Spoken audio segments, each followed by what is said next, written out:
You ask Tiger to calculate. This deals with linear inequalities with one unknown. The final result is n equal or smaller than -63. Let's solve it step by step. Isolate the n. Multiply both sides by 3.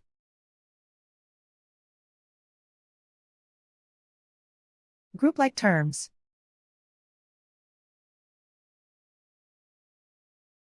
Multiply the coefficients.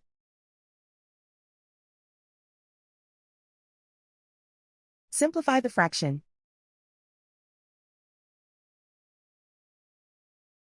Simplify the arithmetic.